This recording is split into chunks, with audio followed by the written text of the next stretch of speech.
प्रतिवर्ती क्रिया के बारे में हम लोग पढ़ेंगे।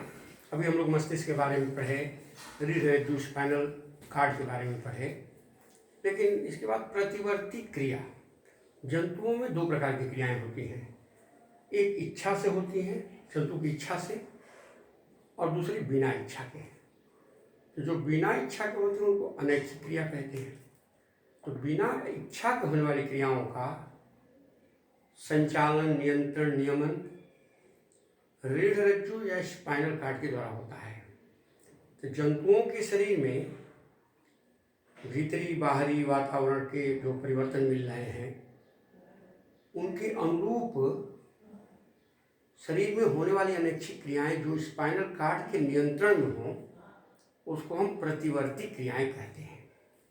जंतु शरीर में स्पाइनल कार्ड, रीढ़ रज्जु के नियंत्रण में होने वाली अनैच्छिक और अकस्मात क्रिया, आकस्मिक रूप से होकर क्रिया, उसको अनैच्छिक हो, स्पाइनल कार्ड के नियंत्रण में हो, उसी को हम प्रतिवर्ती क्रिया कहते हैं।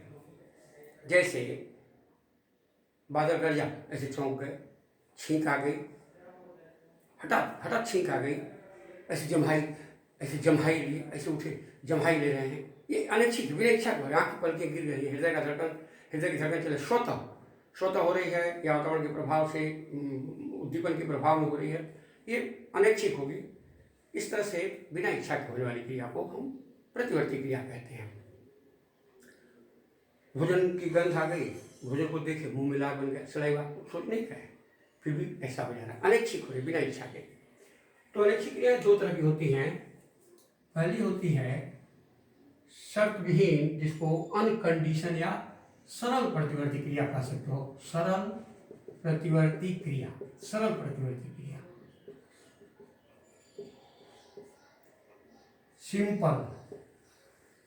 सिंपल रिफ्लेक्स एक्शन, सिंपल प्रतिवर्ती क्रिया, सिंपल रिफ्लेक्स एक्शन।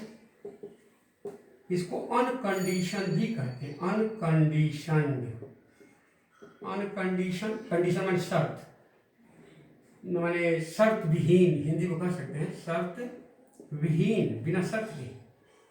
या इसको कह सकते हो इनबॉर्न माने होता है जन्मजात।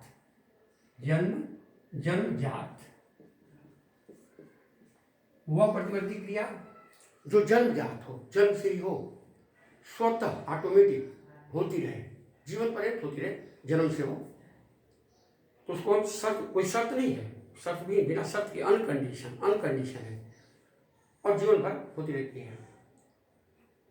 यह आनुवंशिक होती है, माता पिता में वो हो रही है, शर्त विहीन, बिना शर्त के माता पिता में हो रही है, संतान में भी हस्तांतरण होती चली जा रही है, जैसे आंख की पलक गिर रही है, हृदय की धड़कन है, श्वसन क्रिया की गति है, ये स्वतः। बच्चा जन्म लिया, दूध पीने की उसमें इच्छा आ गई, ऐसा स्वतः हो रहा है, स्वतः होती रहती है, छींका जा रही है, श्वसन क्रिया चल रही है, ये सब स्वतः हमेशा हो रही है। इस प्रकार शर्त विहीन है और एक हेरिडिटरी होती है, आनुवंशिक होती है, पीढ़ी दर पीढ़ी जाती रहती है। उसको हम कहते हैं सरल प्रतिवर्ती क्रिया, साधारण प्रतिवर्ती क्रिया या शर्त विहीन प्रतिवर्ती क्रिया, अनकंडीशन रिफ्लेक्स एक्शन। दो चार उदाहरण हैं जैसे हमने बताया, उसको जानेंगे। दूसरी है संयुक्त, सरल के पास हो जाएगा संयुक्त या उपार्जित, इसको हम कहेंगे, परिभाषा के अनुसार हम देंगे उपार्जित या कंडीशन, शर्त युक्त, यहाँ शर्त एक रख लेंगे, शर्त युक्त, अभी इंग्लिश लिख देंगे, कॉम्प्लेक्स या कंपाउंड, दोनों लिख सकते, सिंपल कंपाउंड या कॉम्प्लेक्स, कंपाउंड प्रतिवर्ती क्रिया कंपाउंड ही लिख देते हैं, संयुक्त। और एक्वायर्ड शब्द आएगा, एक्वायर्ड या कंडीशनड रिफ्लेक्स एक्शन जोड़ देंगे। अच्छा, बहुत सी अनैच्छिक क्रियाएं देखोगे, बहुत सी अनैच्छिक क्रियाएं होती हैं जो जन्म से नहीं होती है, अभ्यास करके, लर्निंग के द्वारा, अभ्यास के द्वारा, एक्सरसाइज करके उसको उपार्जित किया जाता है जीवन में, अनुभव पर, एक्सपीरियंस पर। धीरे धीरे जब शुरू करते हैं तो ब्रेन, मस्तिष्क के नियंत्रण में क्रियाएं होती हैं, इच्छा के द्वारा करते हैं, लेकिन करते करते अभ्यासगत होते होते धीरे धीरे शर्त विहीन हो जाती है, कोई शर्त नहीं है। शर्त युक्त होती है, शर्त युक्त होती है, लेकिन बाद में चल करके, पहले तो शर्त है, कंडीशन है, लेकिन धीरे धीरे धीरे धीरे मस्तिष्क का नियंत्रण उसको से हट जा रहा है और ऑटोमेटिक स्वतः होने लग रही है। जैसे साइकिल चलाना, साइकिल आप शुरू में चलाते हो तो लगता है कि थोड़ा सा ध्यान उस पर ज़्यादा जाता है, लेकिन धीरे धीरे धीरे धीरे अभ्यास हो गया तो साइकिल स्वतः पेडल पर चल रहा है, आप हैंडल पकड़े हुए चले जा रहे हो आराम से। टाइप करना, टाइप कर रहे हैं, टाइप शुरू करेंगे तो बहुत असुविधा होती है, कौन लेटर कहाँ, ऐसे देख देख करके। नहीं, धीरे धीरे अभ्यास करते करते अंगुलियाँ टाइपराइटर पर बहुत तेज चलने लगती हैं, बिना देखे, उसको देखने की जरूरत नहीं। आप कापी पर देख रहे हो, ऐसे देख रहे हो टाइप, और टाइप बहुत तेजी के साथ हो रहा है। ये भयभीत होने को भागना, डर के मारे भाग रहे हैं, भयभीत हो, भोजन देख के मुंह में पानी आ गया, सलाइवा हो गया, ये शर्त है। भोजन देखना, डरना, ये शर्त है, शर्त के द्वारा हो रही है, इसको शर्तयुक्त प्रतिवर्ती क्रिया कहते हैं। एक रूसी वैज्ञानिक थे Ivan Pavlov, Ivan IVAN, Ivan Pavlov, PAVO, Pavlov या लोभी, इवान पावलोव रूसी वैज्ञानिक थे। उन्होंने कुत्ते पर प्रयोग करना शुरू किया। कुत्ते को जंजीर में बांध करके एक निश्चित समय पर भोजन देते थे, जंजीर से बांध के रखते थे, घंटी बजाते थे कुत्ते के सामने, टन टन टन घंटी बजा। तो एक स्वभावतः जैसे मुख में भोजन गया तो लार आया, स्वभाव है, कुत्ते में भी भोजन किया तो लार बनेगा, ये स्वभावतः है, माने सिंपल है, ये सिंपल है, लार बन रहा तो सिंपल है। लेकिन भोजन देख करके उसकी गंध आए, मैंने आँख से देखे, इंद्री से, नाक से सूंघे, गंध आए, तो उसके द्वारा जब होगी तो एक शर्त हो गई। लेकिन ऐसा आप खाना खाए, लाभ बनने लगाते तो शर्त विहीन है, इसमें कोई अनकंडीशन है, सिंपल रिफ्लेक्स एक्शन हो जाएगी। कुत्ते में भी ऐसा है कि खा रहा है तो लाभ बन रही, लेकिन घंटी बजा करके तब उसको खाना खिलाया जा रहा है समय से, एक टाइम पर। बहुत दिन तक इवान पावलोव ने इस प्रयोग को दोहराते रहे।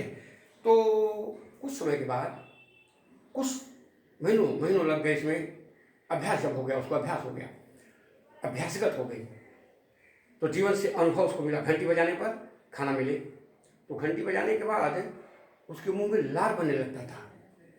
इन घंटी की आवाज़ से लार बनने लगा, खाना है नहीं है, लेकिन घंटी की आवाज़ से उसमें सलाइवा बनना शुरू हो गया। इसका मतलब कि ये सेलिब्रेशन जो हो रहा है, अब उसकी आदत पर डिपेंड किया, आदत बन गई। इसको उन्होंने बताया उपार्जित, जीवन के अनुभव से जो प्राप्त किया जाए उसको कहते हैं उपार्जित प्रतिवर्ती क्रिया। ऑटोमेटिक होने लगेगी, अब ऐसा नहीं है, ऑटोमेटिक होने लगेगी, इसको हम कहते हैं उपार्जित प्रतिवर्ती क्रिया।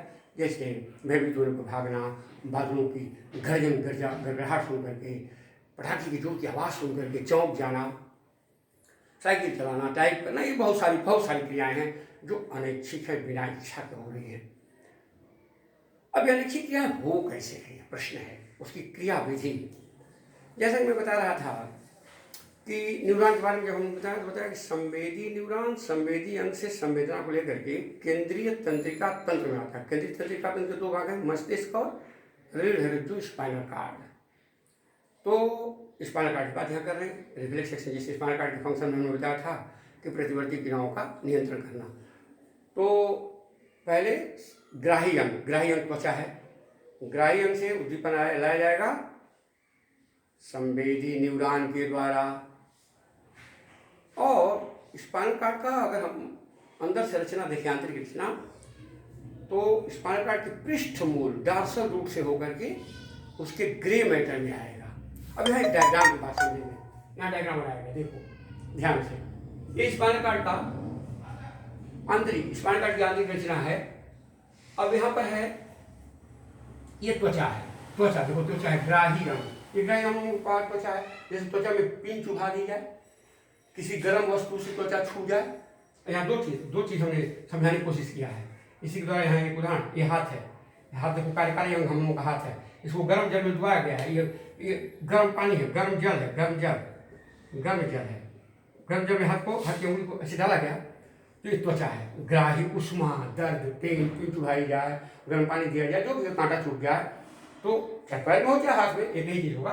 तो यहाँ हाथ का एक उदाहरण देकर यहाँ समझाया गया है, समझाने की कोशिश की गई है।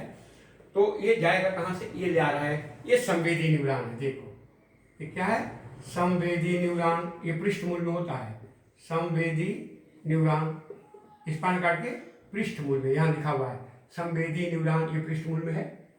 ये त्वचा में इसके डेंड्राइट फैले हुए, देख लो ग्राही अंगों में इसके डेंड्राइट होते हैं संवेदी न्यूरॉन के। और इसके एक शान की शाखा जो है ये ग्रे मैटर में, ग्रे मैटर धूसर पदार्थ, ये धूसर पदार्थ अंदर लिखा हुआ धूसर पदार्थ, यहाँ वही चीज है जो यहाँ लिखा हुआ वही चीज है। केंद्रीय नली बीच में इसके है, केंद्रीय नली इसके बीच में, जिसमें CSF भरा रहता है, सेरेब्रोस्पाइनल फ्लूइड। ये संवेदी न्यूरॉन त्वचा से लेकर के इसके ग्रे मैटर में आ गए।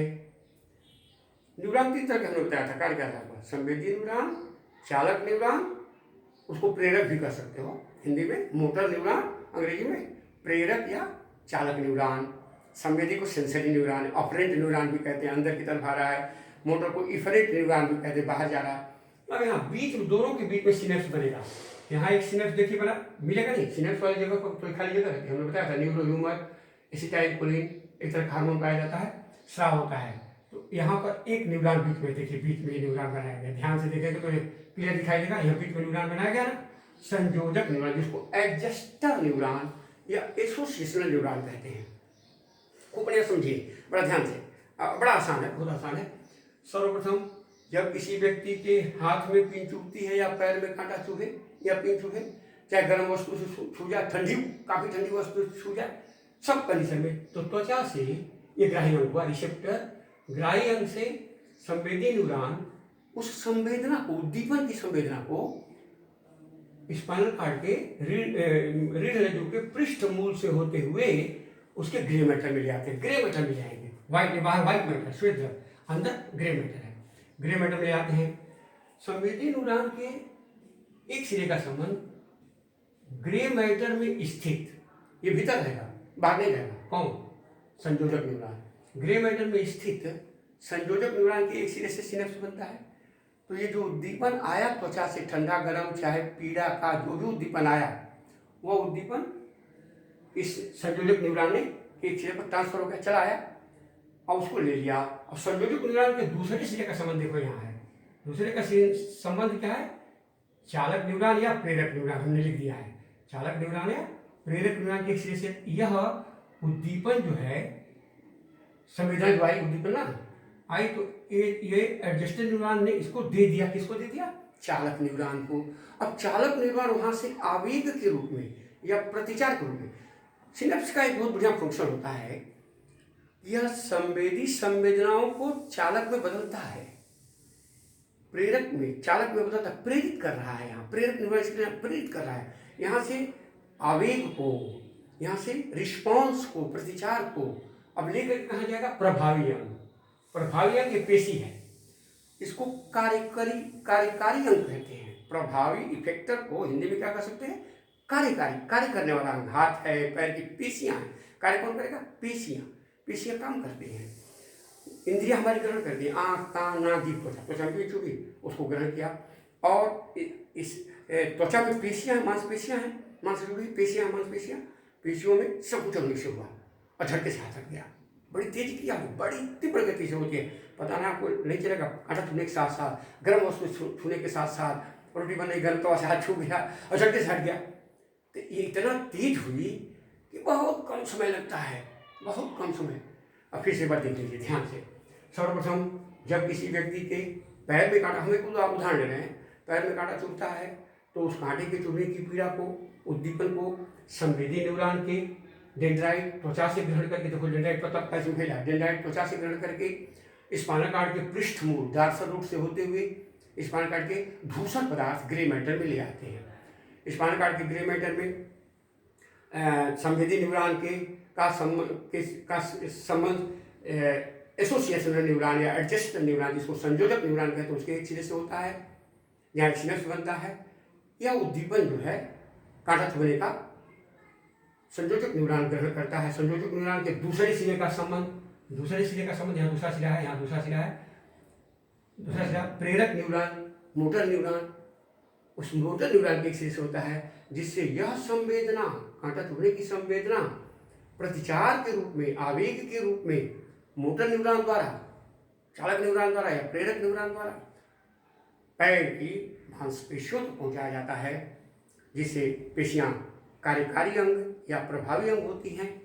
जैसे उन पेशियों में संकुचन होता है और झटके से पैर हट जाता है। उसी को हमने इसी चीज़ को यहाँ हाथ से बनाया, हाथ दिखा कर बनाया। चीज़ें कैसे जो चीज़ वहाँ बनाया, इसको हम कहते हैं प्रतिवर्ती चाप। देखो लिखा प्रतिवर्त चाप, रिफ्लेक्स आर्क, रिफ्लेक्स आर्क वही चीज़ है। सर्वप्रथम जब किसी व्यक्ति का गर्म पानी से हाथ गर्म पानी में पड़ता है तो यहाँ हाथ में हाथ से संवेदी न्यूरॉन, ये संवेदी न्यूरॉन जा रहा है, संवेदी न्यूरॉन, ये संवेदी न्यूरॉन है। संवेदी न्यूरॉन यहाँ से इसको इस गर्म पानी की पीड़ा को, उष्मा या दर्द जो भी हो यहाँ लिखा हुआ है, उष्मा की पीड़ा को ग्रहण करके इसके पृष्ठमूल से होते हुए इसके ग्रे मैटर ले जाता है। यहाँ इसका संबंध एसोसिएशनल न्यूरॉन से होता है। यहाँ से इस गर्म की पीड़ा को ये एडजस्टर न्यूरॉन पर ट्रांसफर दे दिया जाता है। एडजस्टर न्यूरॉन का दूसरा संबंध प्रेरक न्यूरॉन के एक सिरे से होता है। प्रेरक न्यूरॉन इस गर्म जल की पीड़ा को यहाँ से आवेग के रूप में और हाथ की पेशियों में, देखो कार्यकर भुजा में पेशी, यहाँ हमने लिख दिया भुजा में पेशी, हाथ की पेशियों को रहता है जो प्रभावी अंग या कार्यकर, इसको इफेक्टर अंग्रेजी में कहते हैं। जहाँ इफेक्ट पड़ा हमारा, इफेक्ट कहाँ पड़ा, पेशियों पर, ग्रंथियों पर, पेशियों पर, ग्रंथियों पर इफेक्ट पड़ा और जल्दी से ऐसे हाथ की पेशियाँ संकुचित की, देखो यहाँ दिखाया गया, हाथ की पेशियाँ संकुचित की और झटके से हाथ हट गया। इस प्रकार क्या बनता है, प्रतिवर्ती चाप बनता है।